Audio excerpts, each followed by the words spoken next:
सब लोग।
अनुरोध है, कृपया मुख्यमंत्री जी के आगमन के लिए स्थान कृपया रिक्त करने की कृपा करें और डमरू की यह धुन, महाकाल की यह धुन, बस गरमैया भक्त मंडल का यह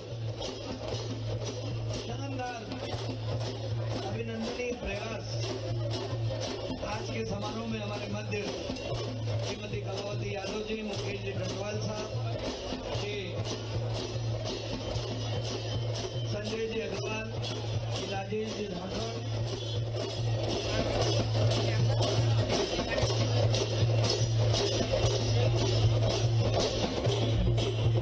जोरदार तालियों से माननीय मुख्यमंत्री जी का वंदन करें। बस बरमैया भक्त मंडल, बस बरमैया भक्त मंडल, बोले महाकाल महाराज की, शिव की नगरी, शिव का धाम।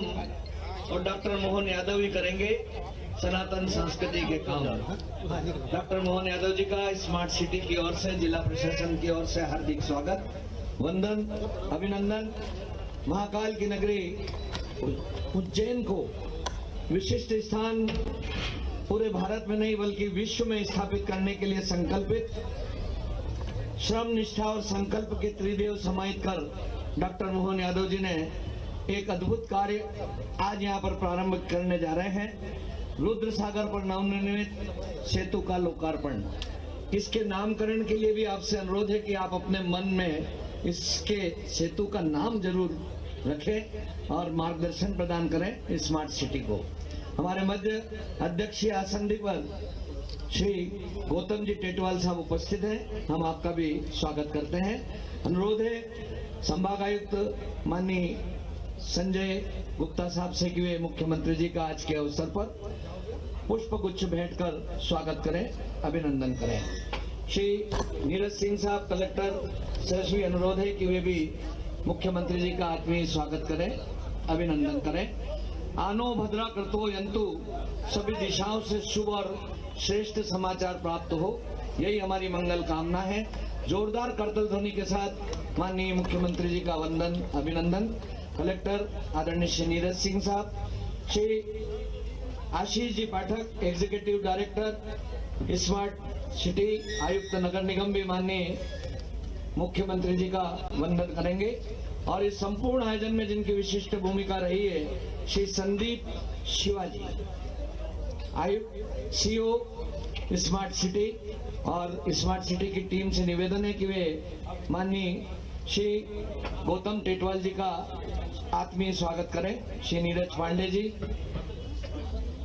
हमारे मध्य उपस्थित हैं। बाल योगी माननीय उमेश नाथ जी महाराज साहब, लोकप्रिय सांसद आदरणीय श्री अनिल फिरोजिया जी, उज्जैन उत्तर विधायक आदरणीय श्री अनिल जैन कालोड़ा जी, मेयर नगर पालिक निगम श्री मुकेश जी टटवाल साहब, स्मार्ट सिटी की टीम कृपया शीघ्रता के साथ हमारे अतिथि महानुभाव का स्वागत करें।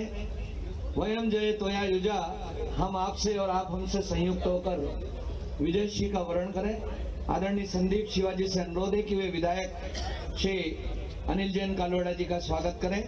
श्री नीरज पांडे जी से अनुरोध है कि वे श्री मुकेश जी टटवाल मेयर साहब का अभिनंदन करें। श्रीमती कलावती यादव दीदी भी हमारे मध्य उपस्थित हैं, आपके भी स्वागत के लिए अनुरोध है। श्री संजय जी अग्रवाल भाजपा अध्यक्ष के स्वागत के लिए श्री संदीप शिवाजी से अनुरोध है। श्री नीरज पांडे जी से अनुरोध है कि वे आदरणीय श्री राजेश धाकड़ जी ग्रामीण भाजपा अध्यक्ष का स्वागत करें, अभिनंदन करें। पुष्प की अपनी सुगंध, अपना सौंदर्य होता है और ऐसे ही हमारे अतिथि महानुभाव के विकास की सुगंध चौं ओर व्याप्त हो, यही हमारी मंगल कामना है। जितने सामने महानुभाव हैं, कृपया दर्शक देवों को भी हमारे अतिथि महानुभाव के दर्शन करने के लिए आप सब मीडिया के अधिकारियों से अनुरोध है कि कृपया आप एक तरफ हो जाएं, यही अनुरोध है। मोहन जी, आप राहें बनाते चले, महाकाल मंजिल बनाएगा और चिरागों को मचलने दें। मध्य प्रदेश का विकास आपके सानिध्य में मुस्कुराएगा। जोरदार करतल ध्वनि के साथ मैं आमंत्रित कर रहा हूं उज्जैन उत्तर के विधायक श्री अनिल जैन कालोड़ा, वे पधारें और अपनी ओजस्वी वाणी से यहाँ हम सभी को कृतार्थ करें। श्री अनिल जैन कालोड़ा। बोलिए बाबा महाकाल की। जोर से बोलना है। माननीय मुख्यमंत्री जी ने इतनी बड़ी सौगात दी है, जोर से आवाज आना चाहिए, पूरे शहर को पता लगना चाहिए। बोलिए बाबा महाकाल की, हर सिद्धि मैया की, क्षिप्रा मैया की। आज सेतु निर्माण के इस लोकार्पण कार्यक्रम के साक्षी बने हम सबके बीच में उपस्थित हमारे लोकप्रिय नेता, जिन्होंने इस प्रदेश के प्रत्येक क्षेत्र में चौमुखी विकास के साथ साथ जो नीडी लोग हैं, मजदूरों को काम मिलना चाहिए, इसलिए रोजगार सृजन में भारत में नंबर 1 काम करने वाले ऐसे औद्योगिक क्रांति के जनक मध्य प्रदेश के यशस्वी मुख्यमंत्री डॉक्टर मोहन यादव जी के लिए तालियों की गड़गड़ाहट के साथ आप अभिनंदन कीजिए। हमारे बीच में उपस्थित हम सबकी श्रद्धा के केंद्र, राज्यसभा के सम्माननीय सांसद श्रद्धेय बाल योगी उमेश नाथ जी महाराज साहब, हम सबके नेता और उज्जैन आलोट संसदीय क्षेत्र का नेतृत्व करने वाले भाई अनिल फिरोजा जी, हमारे प्रभारी मंत्री आदरणीय गौतम टेटवाल जी, उज्जैन नगरपालिका निगम में महापौर आदरणीय मुकेश टटवाल जी, हमारी बड़ी बहन सभापति कलावती यादव जी, भारतीय जनता पार्टी के सम्माननीय जिलाध्यक्ष भाई संजय अग्रवाल जी, भाई राजेश धाकड़ जी, महाकाल के गुरुदेव, मैं क्षमा चाहता हूं, पहले नाम लेना था, मैं उनकी चरण वंदना करता हूं। गुरुदेव विनीत गुरु जी महाराज जी के श्री चरणों में प्रणाम करता हूं। उपस्थित सभी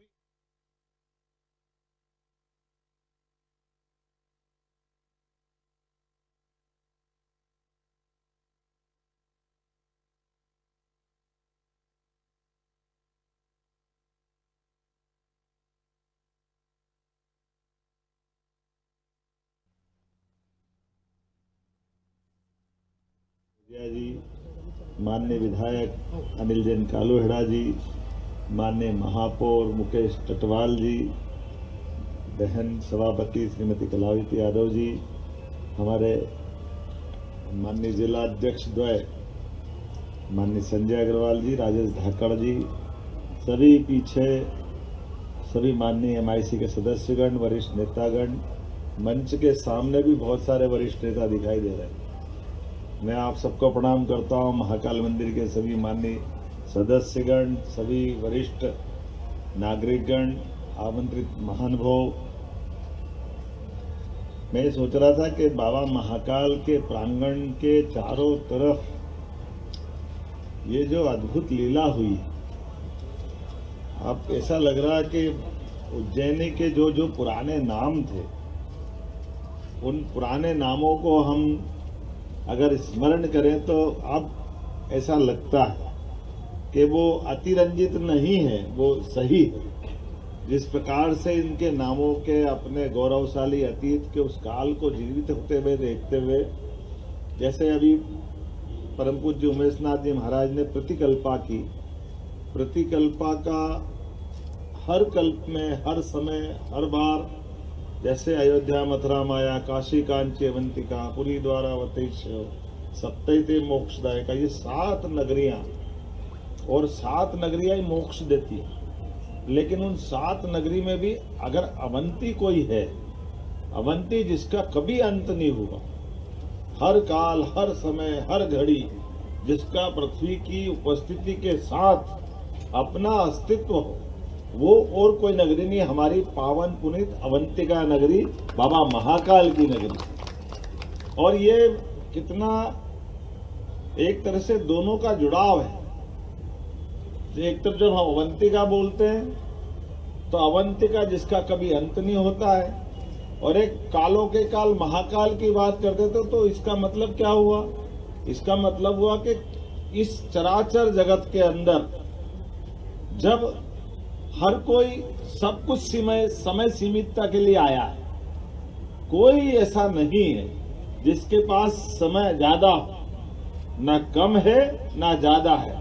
जिसका काल अर्थात समय तय है, ऐसे सब कोई अपनी अपनी घूर्णन गति से घूम रहे हैं, सब कोई अपनी कक्षाओं में परिभ्रमण कर रहे हैं। तो सबका हिसाब लगाने के लिए जब अवंतिका की बात करें, जिसका अंत नहीं हुआ लेकिन अंत भी होगा, तो महाकाल के अनंत काल के लिए होगा। बाबा महाकाल इस बात के लिए साक्षी है, जो अनंत ब्रह्मांड के लिए है। हमारे लिए आज ये साइंस की दृष्टि से अटपटा लगता है जब हम अनंत कोटि ब्रह्मांड की बात करते हैं, लेकिन अगर काल गणना की बात करें, समय की बात करें, तो समय के साथ ये जो घड़ी हम देखते हैं, ये घड़ी सबकी अलग अलग है। हमारे ग्रह से हमारी घड़ी सूर्य की परिक्रमा के आधार पर हमारे समय की सिद्धता बताती है, लेकिन ये समय के सापेक्ष होने में हमारे लिए न्यूटन ने गुरुत्वाकर्षण का नियम भले ही दिया होगा, लेकिन गुरुत्व का सच्चा अर्थ तो हमारा हजारों साल से जानते हैं। गुरुत्व मतलब गुरु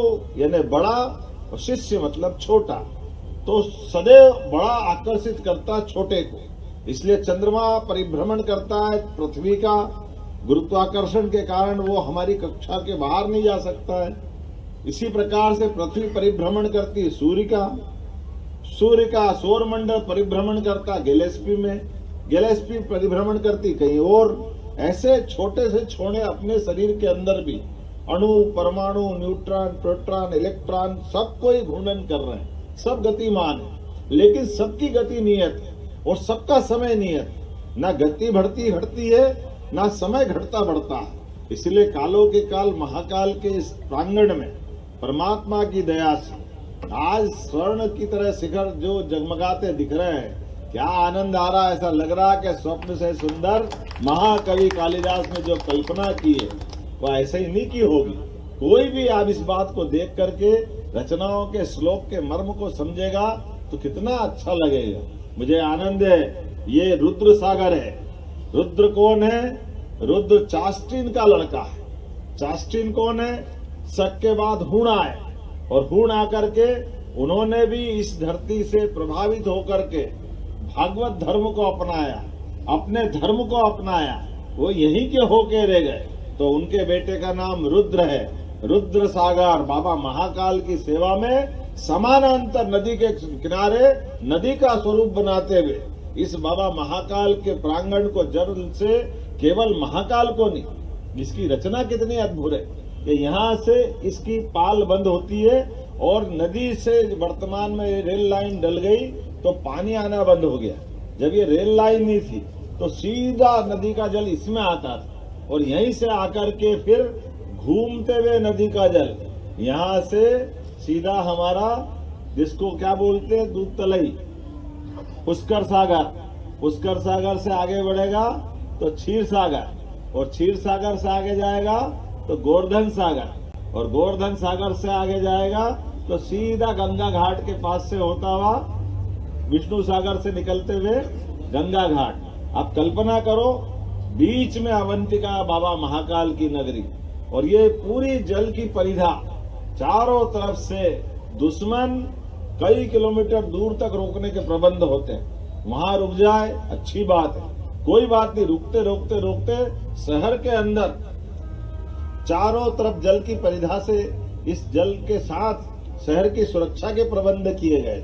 ये महाराज रुद्रसागर के समय की बात है। और ऐसा नहीं है, केवल वो नहीं, अपना इतिहास कितना गौरवशाली है। चंड प्रद्योत राजा सूरसेन यादव 5000 साल पहले भगवान कृष्ण के ससुर, जहां उनकी अपनी बेटी मित्रवृंदा से उनका विवाह हुआ, उसका संबंध उज्जैन से आता है। 2500 साल पहले प्रद्योत, जिनके गुस्से के मारे दुनिया थर्राती थी, इसलिए उनका नाम चंड प्रद्योत हुआ। जो चंड के माध्यम से एक तरह से वो उनकी अपनी एक त्वरित गति से काम करने की उनकी मेधा अलग प्रकार से जानी जाती थी। 2200 साल पहले सम्राट अशोक 10 साल गवर्नर रह करके, उस काल में पूरे भारतवर्ष का, वर्तमान का एशिया का हिस्सा अगर मान ले, तो यहाँ से कुमार अर्थात युवराज यहाँ राज्य गद्दी पे बैठते थे, मुख्य गद्दी पे पटना से सम्राट बैठते थे। तो जब अशोक यहाँ से गए तब तक उनके 400 भाई थे, और 400 भाई बिंदुसार के उत्तराधिकारी अशोक बने, और अशोक के पुत्र और पुत्री यहीं पे यहाँ से अपने धर्म के प्रचार प्रसार के लिए श्रीलंका गए। मुझे इस बात का गौरवशाली पक्ष, हमको ये जो बात है ये भी मंच के पीछे से हमारे मित्र सुवेन जी ने भी बताया कि हमारे यहाँ सभी प्रकार के पर्यटन को बढ़ाने की जरूरत है। ऐसे में बौद्ध टूरिस्ट का भी बड़ा केंद्र उज्जैन हो सकता है। बौद्धिस्ट टूरिज्म को बढ़ाने के लिए भी उस इतिहास को जीवंत करना पड़ेगी जो अशोक से जुड़ता है, जो हमारे गौतम बुद्ध भी हमारे अवतारों में से माना गया है, उनके लिए भी वही भाव हमारे मन में है। तो इस नाते से जब हम गौतम बुद्ध से जुड़कर देखते हैं तो दुनिया का सबसे बड़ा धर्म अगर कोई है तो वास्तव में बुद्ध धर्म है। और बुद्ध से बात करते हैं तो कितना अच्छा लगता है। भूटान नरेश भी आके प्रयाग में कुंभ स्नान करते हैं, वही तो परंपरा है, वही तो आनंद आता है कि जब हमारे अड़ोस पड़ोस के कई कारण से किसी न किसी कारण से हमारे संबंध जुड़ते हैं, उसका एहसास हमको होता है। जब आज बाबा महाकाल की बात आ रही तो लगातार अब जिस प्रकार के विकास के कामों के हमारे ये प्रतिमान पूरे होते जा रहे हैं, इनके नामकरण की आवश्यकता भी पड़ रही है। इसलिए हमने कहा कि बाबा महाकाल की आभा को, कीर्ति को, प्रसिद्धि को अमर कर दिया महाकवि कालिदास ने। लेकिन महाकवि कालिदास किनके दरबार में थे? तो सम्राट विक्रमादित्य के। सम्राट विक्रमादित्य कहाँ रहते थे? बाबा महाकाल के पास में। तो ये जो वर्तमान का महाराजवाड़ा है, इसका पुनर्निर्माण हुआ। मूल महल तो विक्रमादित्य काल का है, पुरातत्व की दृष्टि से वो प्रमाण मिलते हैं। इसलिए हमने कहा ये टूरिज्म अपना ये अगर ये स्थान बना रहा है तो इसको विक्रमादित्य से जोड़कर रखा जाएगा। ये मैंने बताया है कि विक्रमादित्य का महाराजवाड़ा है। ऐसा बोलते ही हमको वो काल याद आता है कि यहाँ जितने राजा उज्जैन में हुए, जो हुए वो सम्राट से कमतर नहीं है। ये अलग बात है कि उनने अपने आप को सम्राट नहीं माना। ये उसी प्रकार से जैसे यशस्वी प्रधानमंत्री अपने आप को प्रधान सेवक कहते हैं। इसका मतलब वो प्रधानमंत्री का पद तो गौरवान्वित कर ही रहे हैं, लेकिन उनकी विनम्रता है कि वो अपने आप को प्रधान सेवक कहते हैं। ये हमारे गणतंत्र की अलग प्रकार की अनुभूति भी है और गौरव और गर्व भी है। हमें इस बात का आनंद है। ये परंपरा विक्रमादित्य के काल से नहीं, और पहले से जाओ। भगवान कृष्ण ने भी कंस को मारने के बाद गणतंत्र की स्थापना की। इसलिए भगवान ने गणतंत्र के लिए कंस को मारने के बाद महाराज उग्रसेन को बिठा दिया। कौरव पांडव के उस भीषण युद्ध में भी वो चाहते तो आप उनकी निगाह के सामने सब हो रहा था, लेकिन राज्य गद्दी नहीं चाहिए, गणतंत्र चाहिए। इसलिए उस समय भी गणतंत्र की स्थापना की। उनने भी अपने बाद उनके पुत्र को नहीं बिठाया, भगवान कृष्ण ने अपने पुत्र को राजगद्दी पे नहीं बिठाया, क्योंकि गणतंत्र की स्थापना करते थे। तो ये हमारी धरती जो शिक्षा उज्जैन में सांदीपनि आश्रम से मिली, वो सच्चे अर्थों में गणतांत्रिक व्यवस्थाओं को सिखाने वाली व्यवस्था है, जनतंत्र को गौरवान्वित करने वाली हमारी शिक्षा पद्धति है। मुझे इस बात का आनंद है, जब हम विक्रमादित्य से वो काल जोड़ रहे हैं, राजा सूरसेन यादव से, तो हमने कहा कि ये जो होटल के कक्ष बनेंगे, इनके नाम भी उनके साथ जोड़े जाए। इसलिए ऐसा लगता है अशोक के नाम पर अभी उज्जैन में कुछ नहीं है, तो ये मुझे लगता है बाबा महाकाल के सेतु का नाम सम्राट अशोक पे करना चाहिए, ताकि इस माध्यम से ये इतिहास भी जाए कि हाँ, अशोक उज्जैन से आए थे। आपको ध्यान होगा जब हमने महाराज ये जो अपना महामठ में जो द्वार बनाया, उसमें उज्जैन के सारे गौरवशाली इतिहास को प्रतिमाओं के माध्यम से बताने का प्रयास किया कि सारे इतिहास केवल कागज पे लिखने से पर्याप्त नहीं होता है, इतिहास को प्रतिमाओं के अंकन से भी बताना चाहिए। इसलिए उज्जैन के ज्ञात इतिहास 5100 साल पुराने राजा सूरसेन यादव की स्मृति में वो द्वार की हाइट 51 फीट की है।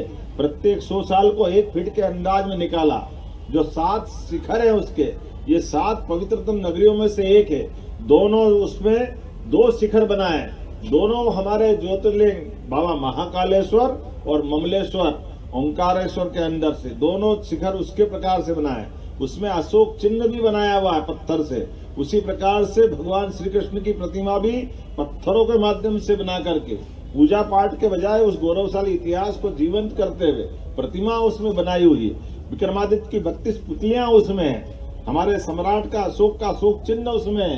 चंड प्रद्योत की कहानी उसमें अंकित की गई है। राजा भोज के चिन्ह उसमें अंकित है। यहाँ महावीर स्वामी जी ने तपस्या की उज्जैन में, महावीर स्वामी जी का चिन्ह उसमें है। कुंभ की घटना तो जुड़ती है, कुंभ की बातें भी उसमें, राजा भोज से लगा करके उदयादित्य तक, महाराज सिंधिया से लगाकर